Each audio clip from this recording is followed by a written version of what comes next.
All right, guys, all right. Oh, she's looking good. Giving her a bit of a clean. Now, I've done the rear brake pads on the GS. Did it the other day. That was getting really low. So I've sorted that out. But what I want to show you is a very quick and a very easy way to bleed your brakes. Let's go.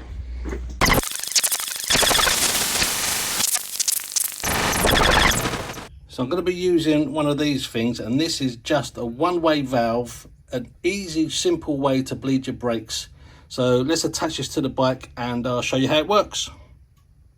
All right, so the traditional method of doing this would be to attach a tube to your bleed nipple, crank it open half a turn, depress the lever, shut the bleed nipple, release the lever, open the bleed nipple, depress the lever. It just goes, and you have to do that, and all the while you have to keep an eye on your fluid levels, making sure it doesn't go too low so air gets into the system, and you have to start the whole thing all over again.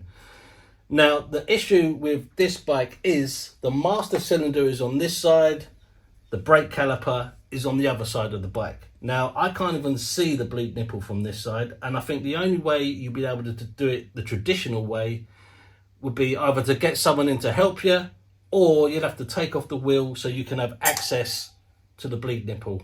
This valve just shuts out just takes out the middleman and just makes it a lot simpler. So let's hook it up. So before you do anything, just make sure that you've protected your paintwork, and make sure none of this drips onto your brake disc or anything like that. Just keep it nice and tidy, you know. So that's good. And the same again for the master cylinder. An old rag will do it as well, but I've got this tissue. This is fine. Just push it down there. Just make sure you're well covered.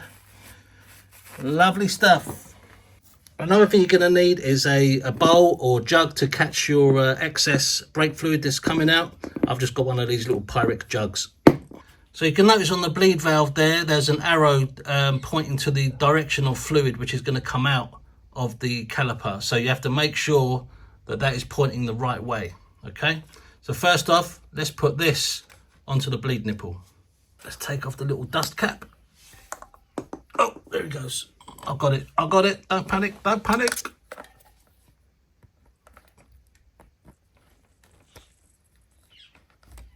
Put on that. Make sure it's well over and it's on nice and secure.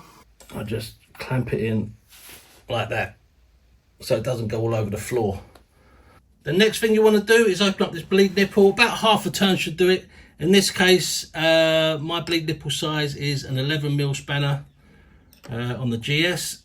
So crank it on there and just give it a little turn. About half a turn should do it. You can actually see it just seeping out a little bit there. So let's go over to the master cylinder. All right, we'll just crank this open.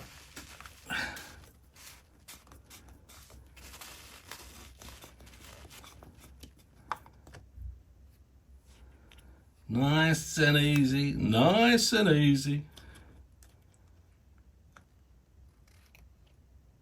Just let that drip off in there a little bit. Now this actually looks pretty clean, but I'm going to do it anyway. Okay. And just put that somewhere safe, off the floor, away from any dust or grit or anything.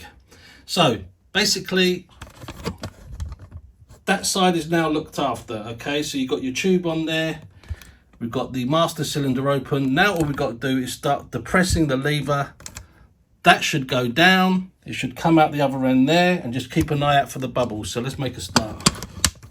So I'm over the other side of the bike now. I'm just going to start depressing the lever, the foot brake, the rear brake, whatever you want to call it. And hopefully that should start coming out. There we go.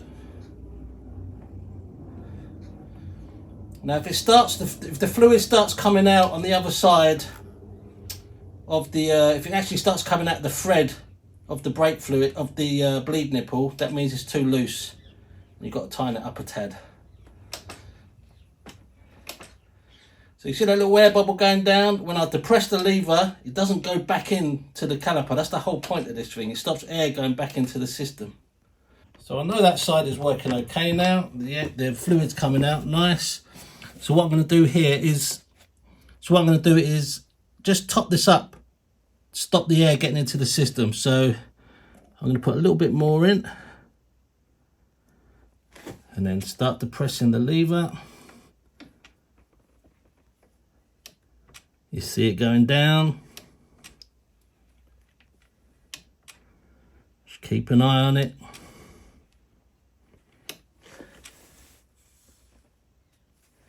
And every so often, just go over the other side, make sure there's no leaks. It's all looking good.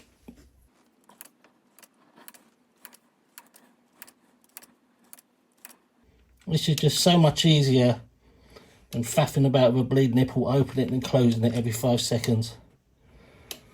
Then when it gets quite near the bottom again, I'll top it up. Now a little tip for you is, you see on my lid here, I've put 2 holes. Well, if you only put 1 hole at the bottom, because of the vacuum with the liquid and the air, it tends to just glug out and go everywhere. So you put in 2 holes and it relieves that vacuum. That is Billy's tip of the day. All right, so we've refilled that and away we go again. Pumping it all the way through. All that lovely, fresh, clean brake fluid going through the system. Should make your brakes feel lovely. And you want to do this, I mean, I usually do about 2 or 3 master cylinders worth of fluid, which is probably overkill, but I just like to make sure that the whole system has been flushed through. And there you go. So, and when you're done, when you're finished, just top up your levels. There's probably a little too much in there. There is an indicator line just on the side there, so make sure you're in between those 2. Lovely. And then let's go around to the other side. We'll tighten this back up. Beautiful. That's it, and we're done. Then I'll just, with the tissue that I've got here, I'll just put that over the end of the tube. Yeah, yank it off, catch any fluid. Excellent. And then just stick that in the bowl, let it drain off. All right, that's that side done. Nice and neat, nice and tidy, nice and simple. Put your dust cap back on. Lovely stuff. So back over to the master cylinder, our levels are up. We've got lovely clean brake fluid throughout the whole system. What I like to do is just give the little diaphragm thing just a little wipe, just make sure there's no bits of grit or any moisture on there, as in water, because water tends to accumulate around these things. So I'll just give it a nice little wipe. There you go. And we just plonk this back in.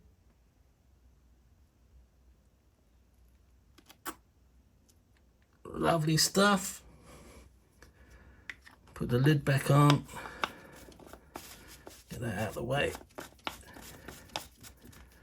And we're done. That's your whole system bled. And I'll just get another different clean cloth. Just wipe off any spillages. And that's it. It's as simple as that. Make sure that lid's on nice and tight. All right, guys, so there you... What is that weird, hazy... Anyway, job done. I think you'd agree that's about as simple and as quick as it can get. You can also apply that to your front brakes as well. So I will leave a link down below for where you can get it from anywhere, basically. But I'll leave an Amazon link because it's probably the quickest thing. They're probably about £2.50, £3, including the tubing which comes with it. I'm not affiliated with it with any of these links or anything like that. Like I always say, I'm just putting the information out there. So there you go. So what I do is I'll depress that rear brake lever a few times, make sure it's not spongy, make sure it's nice and crisp, and I'm going to just ride up the alleyway, up and down, just test the back brake, and then after that I'm going to check for leaks, and then we're all good. That's it. Guys, thank you very much for watching. Take care. See you soon, all right? Take care.